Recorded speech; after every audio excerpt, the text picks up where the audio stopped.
This is a city built for innovators, for can-doers, chasing impossibilities till they yield possibilities. A city built for dream chasers, chasing dreams before they disappear. But not all dreams come true. Some are defeated by cold realities. Some just fade. Some dreams will stand apart from the rest. Others will merge with the ordinary. And in this city of dream chasers, and at the dawn of the digital age, billions of ideas and dreams are battling it out.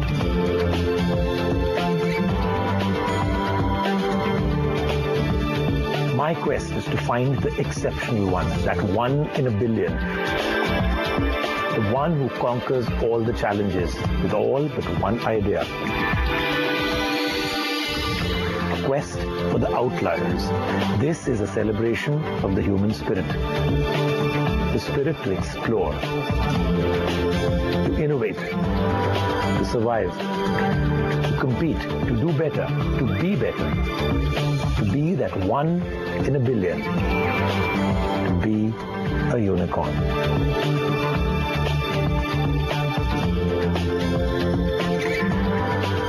Earlier, people used to say, I'm starting a new business. Now everything's a startup. Can I give this away? There are two kinds of people in this world, those who've already started a startup and those who eventually will. India is becoming the startup capital of the entire world. And this is our quest to find the next unicorn, the next company that's valued at $1 billion. But our quest is a little bit more. A company valued at $1 billion with brand new ideas worth more than $1 billion. Our adventure, our quest begins. This is Unicorn, chasing the startup dream.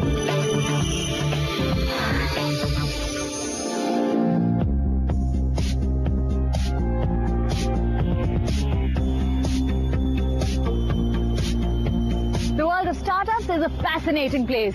It's a world made up of billion-dollar funding making headlines and 16-year-old school dropouts disrupting businesses that have been around for 50 years. But that's one side. The other side is about chaos, mayhem, disappointment, and the fact that for every one company that will make it, millions will fail. I'm Pallavi Batra, and I'm going to venture into the unknown. I'm going to decode the ideas behind different kinds of startups. And in this journey into the unknown, I'm going to try and discover if there is a magic bullet, a surefire success formula, a way that could make you the next startup headline maker. We start this journey on Unicorn with a new idea that may just make you healthy and fit and may also get our founders a healthy and fit valuation and business model. Can a fresh juice making company be worth $1 billion? We find out. Juice, the simplest of all foods. But can it be reinvented to become a $1 billion idea with new technology that changes the juicing game and a delivery and ordering system that has never been done before? Meet Rohan Gupta and Anurag Mishra, two childhood friends who say they are bound together by a passion to work towards a healthy lifestyle. And the two best friends are now co-founders of MyGreens. Anurag is an alumnus of IIT Delhi and IIM Calcutta. His partner in crime, Rohan Gupta, is a management graduate. So I decided to head on over to Rohan's house and have a little chat with the colorful men behind MyGreens. How did MyGreens come about? We started MyGreens for two main reasons. One, it hit our sweet spot very well. It's about health, it's about fitness, and that is something that motivates us a lot. So there's a lot of emotion that goes behind the venture. The second is it's a huge market.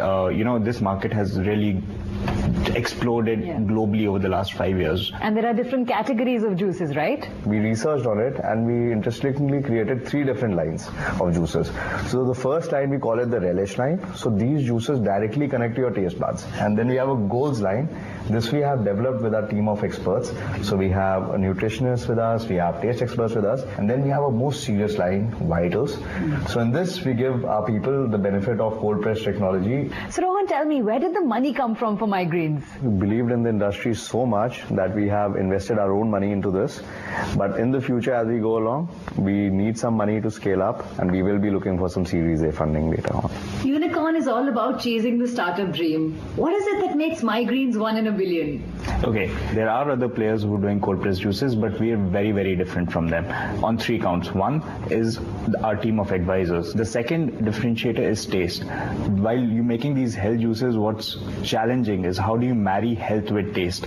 We've been able to achieve that thanks to our nutritionists and our taste advisors. And the third is we have the largest lineup of juices in the country. So we have 15 different juices which cater to a wide variety of taste palettes. Now I've seen and heard enough about why migraines was started and how it was started, but I'm not going to let these guys go without giving me a sneak peek into all the behind the scenes action, right? Yeah.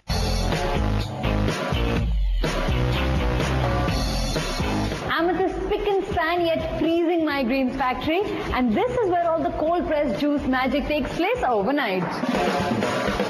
Fruits and vegetables are stored in controlled temperature in a chamber called cold storage before they are washed thoroughly to rid them of any pesticides.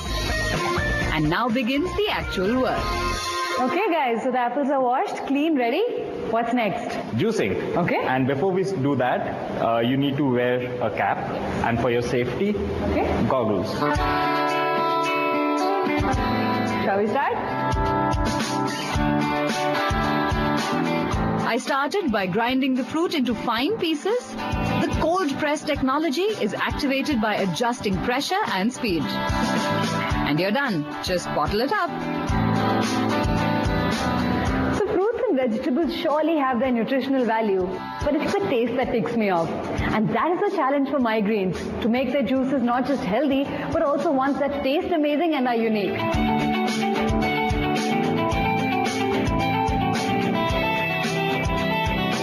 I decided to go a step further and meet Rinku Madan, who has helped fine-tune the flavors in migraines juices.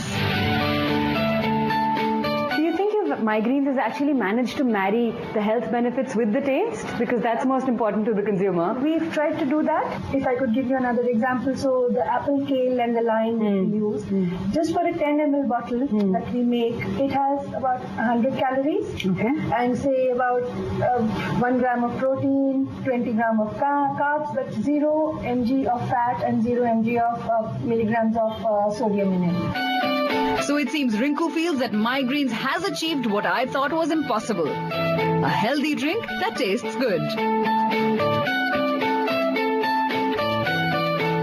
So I've just tasted a variety of the migraines juices and I'm very happy with how they taste. In fact, I've even gotten over my fear of green leafy vegetables. But I want to know what is the nutritional value of these juices and what's going inside my body. So we've got hold of Eshi Khosla, who's a famous nutritionist and also one of the advisors for migraines. And I'm going to hear from her what she has to say. It does provide you a great deal of antioxidants in one shot, and you really cannot even imagine eating a kg of vegetables, which goes into that one bottle, I'm told. So the success mantra for any startup is to create a product or a service that consumers will want to use at least once a day, if not more. And migraines might have just hit the mark. The only catch here is that it comes at a hefty price tag. So if you can afford it, well, go on, get healthy. Migraines addresses young who are health conscious and people have spending capability, so they sort of offer price product which is high value price product. Good part about them is that they are sort of addressing aspirational Indian youth. Migraine has one thing which is very nice, is its focus on increasing awareness about the nutrition, about the how to consume something as a food, and then it also actually overcomes some of the inefficiencies in terms of the shelf life, etc. The bad part is that they need to build distribution. But at the same point in time, I have one advice that I remember Paperboat built it by selling it in airlines and people sort of learned it. So why don't you go top of the curve first and then build it down there? The challenge in my view is that in India, the juice is a symbol of freshness. When you have a cold pressed juice, I think there may be a behavioral shift they will have to initially actually as an entry barrier. While it may be easy to convince me to buy a bottle of My Greens juice, it is definitely a huge task for the founders to convince the big bosses, the investors, the big fund managers and the venture capitalists to dole out some cash and show some confidence in a startup. But one wrong move and you lose the pitch and all the money that comes with it. So let's find out from one such mentor what he dislikes in a pitch. So, the peeves that investors might have for, entrepreneurial pitches are many, but let me try and hone in on 5, right? The first thing is if the entrepreneur is tardy, which is we set up a time, don't show up on time, they can't find the building where we're meeting, that kind of stuff, right? It can kind of derail a meeting right up front. The second thing is they put the slides up and there's 45 slides. My God, this is a half an hour meeting, 45 slides, come on. You got to be able to tell your story in about 10, right?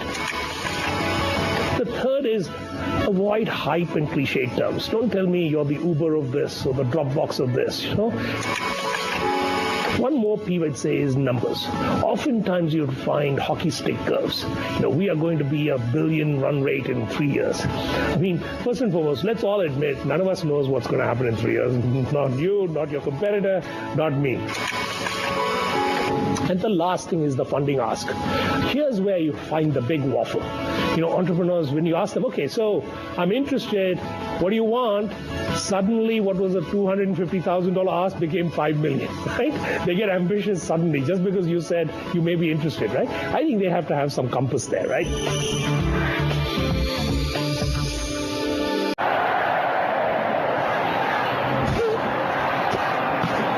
When someone you count on anticipates your needs, your job becomes a whole lot easier. At Grant Thornton, we combine reason and instinct to resolve complexities of doing business. We are the growth advisors to dynamic organizations. Grant Thornton, an instinct for growth. NASSFAM 10,000 Startups is a super network which is built around Indian tech entrepreneurs. People to guide you, people to brainstorm with, to try out your product and to invest in you.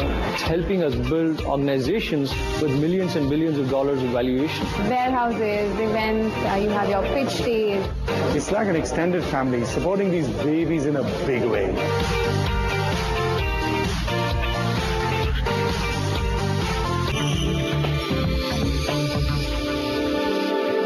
My quest on Unicorn involves finding great ideas and startups that are creating a buzz not just in India but also internationally. And I found one such great idea on crowdfunding platform Indiegogo, which is creating just the right amount of noise in the world of startups. Imagine a day in your local park and getting a whole new perspective. From the palm of your hand, picture soaring to incredible heights above the waves, sharing breathtaking memories. This is Microdrone. We launched the first edition Microdrone in 2011, and the feedback was incredible. We redesigned the second edition around a modular architecture to support a unique range of plug-and-play modules. Now, after 2 years, we're ready to make Microdrone 3.0. Microdrone 3.0 is designed with drone enthusiasts and excellent engineers from around the world. Components are easily expandable, upgradable, and replaceable. The HD camera streams live footage to your smartphone. The batteries slide in and out for quick hot swapping. And the plug-and-play smart modules simply snap on with magnets. Since everything either snaps or slides in, the structure is sleek, aerodynamic, and beautiful. From an international story, we move on to one such startup that enables you to become a global citizen. Unicorn covers it all. Bengaluru is undeniably the Silicon Valley of India. And while the city is soon becoming the key urban center of India, the locals still hang to their traditions. And I'm in the city to begin my quest for the next big startup. Though my driver Jagdish tried his best to play the Good Samaritan, it became impossible to communicate with each other. But map says 5 minutes. Madam Bengaluru ಬೇರೆ traffic ಇದೆ ಅದಕ್ಕೋಸ್ಕರ jam ಆಗುತ್ತೆ ನಿಧಾನಕ್ಕೆ ಹೋಗಬೇಕು madam. I wish there was a better way to communicate because I can't really understand.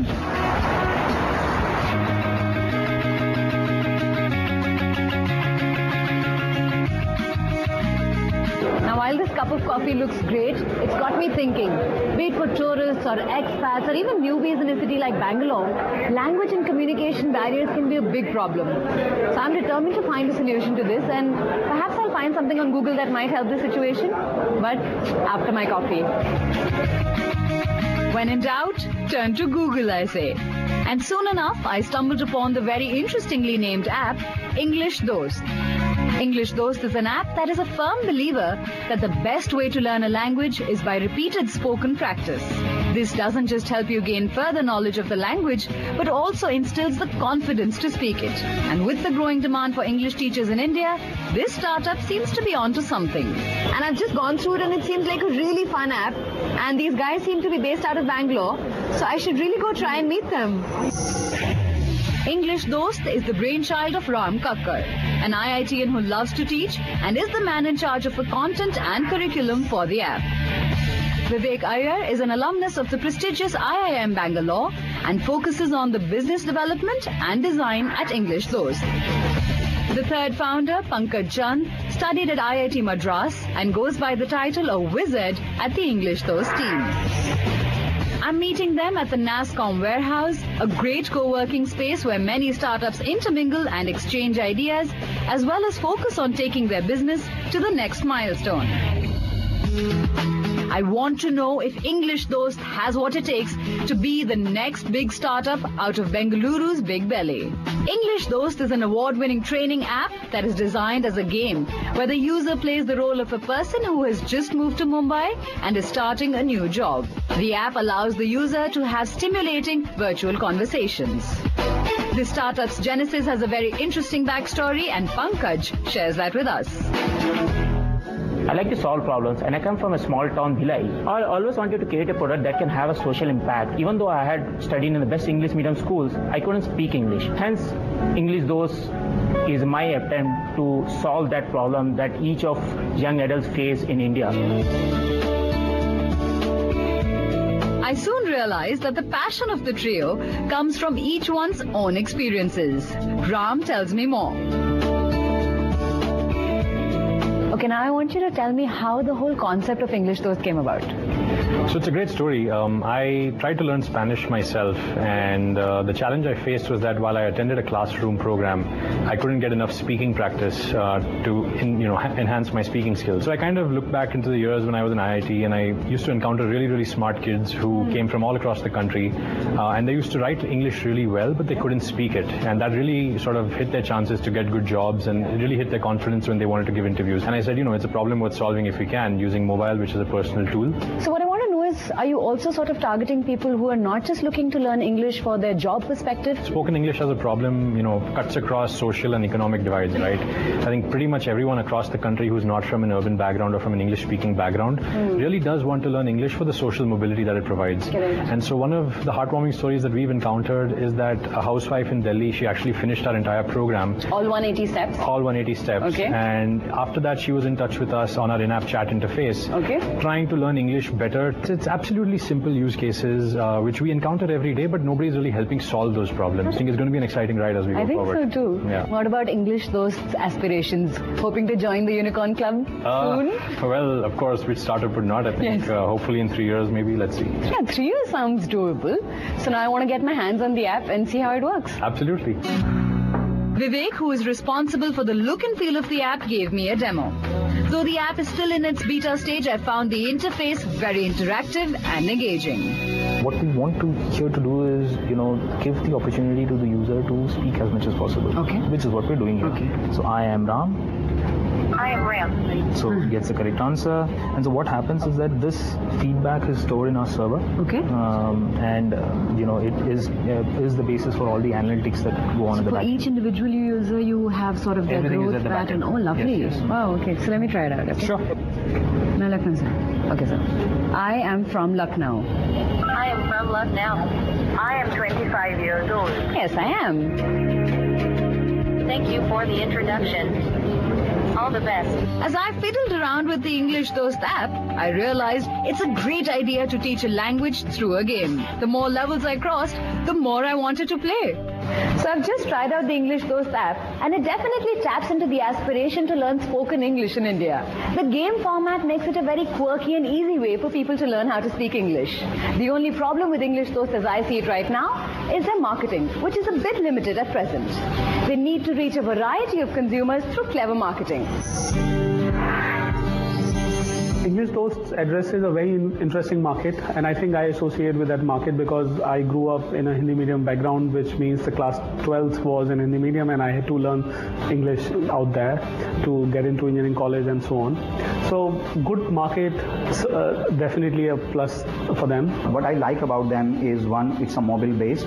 Second thing is, here I can have a 4,000 rupees Android phone. I just need to download an app and I can go through a very simple way of kind of improving my proficiency in the English. I think English Dost needs to discover the ways to make revenue, because in India the charging the consumer for a content is a very interesting problem, because even though Paytm started with an intention that we can do microcharging, but consumer intent to pay is a very interesting problem. Things which I think are challenging here, one is how to increase the adoption. Second is, if you are catering to someone to learn English, how do you actually get the foot out of the door in terms of, will they start with some other language and then move into this app with English, or will they basically start with their own language? So, basically it's like a chicken and egg situation. If someone does not know English, how will he get to know about this? And someone who knows English, then does that person really need it? My quest is to find the exceptional one, that one in a billion. This is a celebration of the human spirit, the spirit to explore, to survive, to innovate, to compete, to do better, to be better. To be that one in a billion. To be a unicorn.